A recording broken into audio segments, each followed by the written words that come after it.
Kitab Kejadian pasal 11. Adapun seluruh bumi, satu bahasanya dan satu logatnya. Maka berangkatlah mereka ke sebelah timur dan menjumpai tanah datar di tanah Sinear, lalu menetaplah mereka di sana. Mereka berkata seorang kepada yang lain, "Marilah kita membuat batu bata dan membakarnya baik-baik." Lalu bata itulah dipakai mereka sebagai batu dan tergala-gala sebagai tanah liat. Juga kata mereka, "Marilah kita dirikan bagi kita sebuah kota dengan sebuah menara yang puncaknya sampai ke langit. Dan marilah kita cari nama, supaya kita jangan terserak ke seluruh bumi." Lalu turunlah Tuhan untuk melihat kota dan menara yang didirikan oleh anak-anak manusia itu, dan Ia berfirman, "Mereka ini satu bangsa dengan satu bahasa untuk semuanya. Ini barulah permulaan usaha mereka. Mulai dari sekarang, apapun juga yang mereka rencanakan, tidak ada yang tidak akan dapat terlaksana. Baiklah kita turun dan mengacau balaukan di sana bahasa mereka, sehingga mereka tidak mengerti lagi bahasa masing-masing."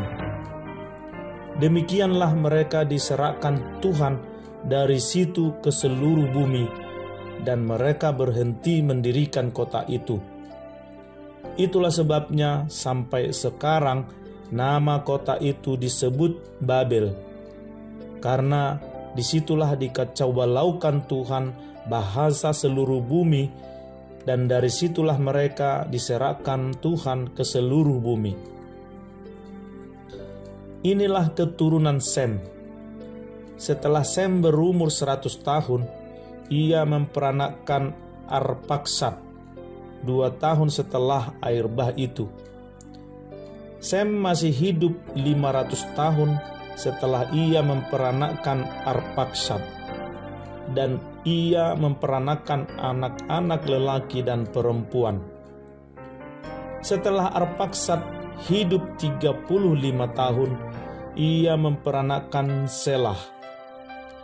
Arpaksad masih hidup 403 tahun setelah ia memperanakkan Selah, dan ia memperanakkan anak-anak lelaki dan perempuan. Setelah Selah hidup 30 tahun, ia memperanakkan Eber.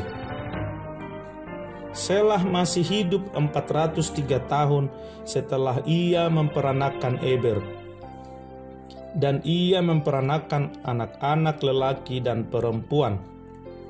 Setelah Eber hidup 34 tahun, ia memperanakkan Peleg. Eber masih hidup 430 tahun setelah ia memperanakkan Peleg, dan ia memperanakkan anak-anak lelaki dan perempuan. Setelah Peleg hidup 30 tahun, ia memperanakkan Rehu. Peleg masih hidup 209 tahun setelah ia memperanakkan Rehu, dan ia memperanakkan anak-anak lelaki dan perempuan. Setelah Rehu hidup 32 tahun, ia memperanakkan Serug. Rehu masih hidup 207 tahun setelah ia memperanakkan Serug, dan ia memperanakkan anak-anak lelaki dan perempuan. Setelah Serug hidup 30 tahun, ia memperanakkan Nahor. Serug masih hidup 200 tahun setelah ia memperanakkan Nahor, dan ia memperanakkan anak-anak lelaki dan perempuan. Setelah Nahor hidup 29 tahun, ia memperanakkan Terah. Nahor masih hidup 119 tahun setelah ia memperanakkan Terah, dan ia memperanakkan anak-anak lelaki dan perempuan. Setelah Terah hidup 70 tahun, ia memperanakan Abram, Nahor, dan Haran. Inilah keturunan Terah. Terah memperanakan Abram, Nahor, dan Haran memperanakan Lot. Ketika Terah ayahnya masih hidup, matilah Haran di negeri kelahirannya di Ur Kasdim. Abram dan Nahor kedua-duanya kawin. Nama istri Abram ialah Sarai, dan nama istri Nahor ialah Milka. Anak Haran, ayah Milka dan Yiska.